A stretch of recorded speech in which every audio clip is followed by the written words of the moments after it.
Bien, je pense que maintenant, il était temps que je sorte cette carte maîtresse. C'était, je pense, le texte qui devait paraître. Alors, vous ne le voyez pas sur ce scan, mais le texte en question est sorti dans l'édition du 27 janvier 2019 du Dauphiné Libéré. Ce même journal que certains gilets jaunes ont décidé d'agresser simplement parce que le Dauphiné ne criait pas la vérité des gilets jaunes. Et vous allez voir dans ce texte que j'ai lu auparavant que tout ce qui est dit, tout, a beaucoup plus de sens aujourd'hui que lorsqu'il a été paru. Ce texte vient de Monsieur Binder, ou Bindé, je ne sais pas comment on prononce son nom, ardéchois. Je vais vous le lire. Le peuple contre la foule. Qu'en serait-il advenu, aussi bien de l'IVG et de l'abolition de la peine de mort, et même du mariage homosexuel, si le RIC, référendum d'initiative citoyenne, avait existé?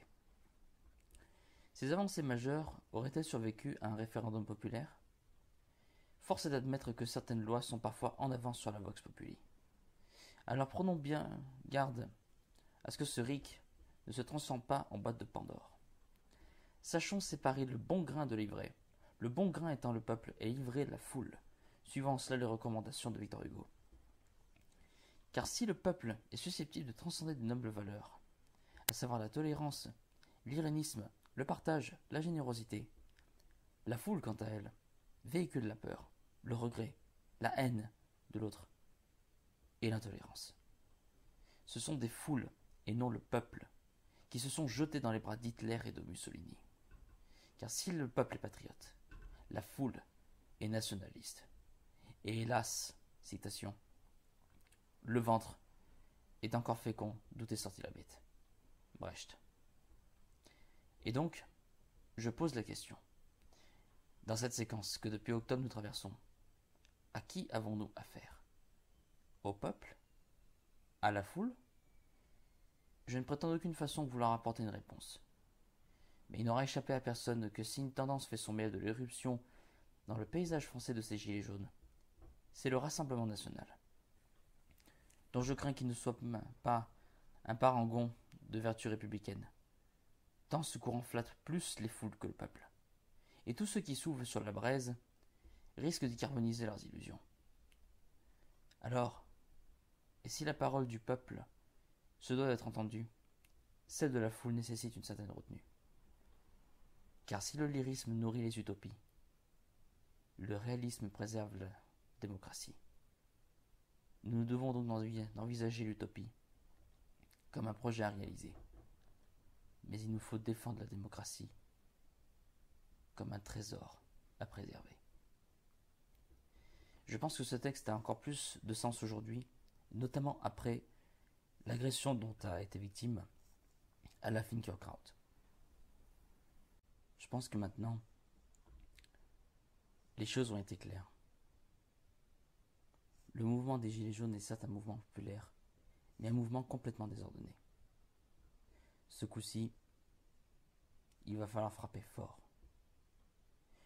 Lorsque j'ai participé au grand débat national à Lixan, un gilet jaune qui était dans la salle disait « Il faut arrêter d'être gentil ».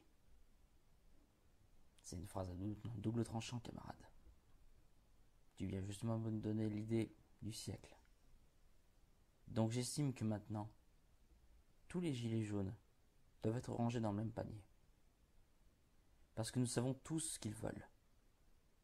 Ils veulent simplement avoir un minimum, mais juste un minimum d'attention.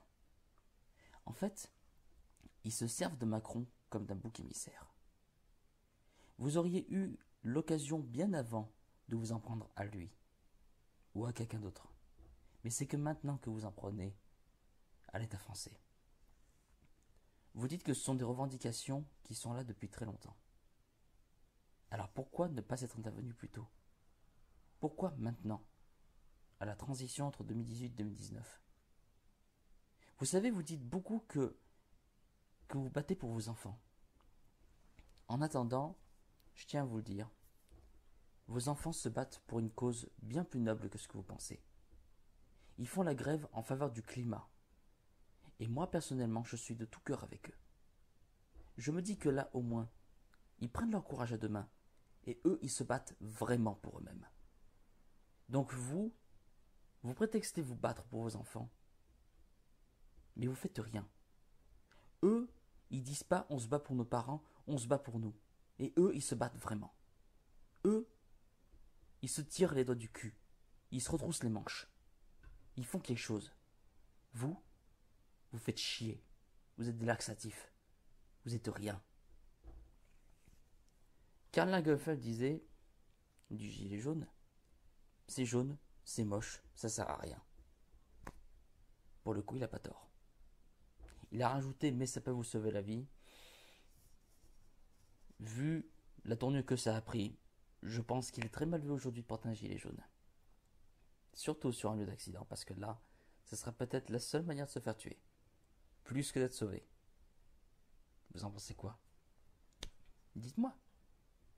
Si ce texte, pour vous, n'est pas terrible à écouter, si en plus, il reflète complètement pas la vérité des gilets jaunes, le but, c'est pas la vérité des gilets jaunes. Le but, pour les journalistes, c'est de donner l'information. Ils chopent l'info, ils la diffusent.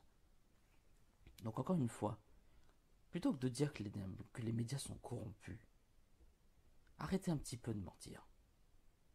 Vous faites pitié. Vous faites pitié avec vos combats, vos insultes à tour de bras. En vous battant pour vos enfants, vous êtes en train clairement de leur montrer une chose. Il faut casser. Il faut dégrader. Il faut faire du mal. Il faut insulter les juifs. Il faut soutenir les nationalistes.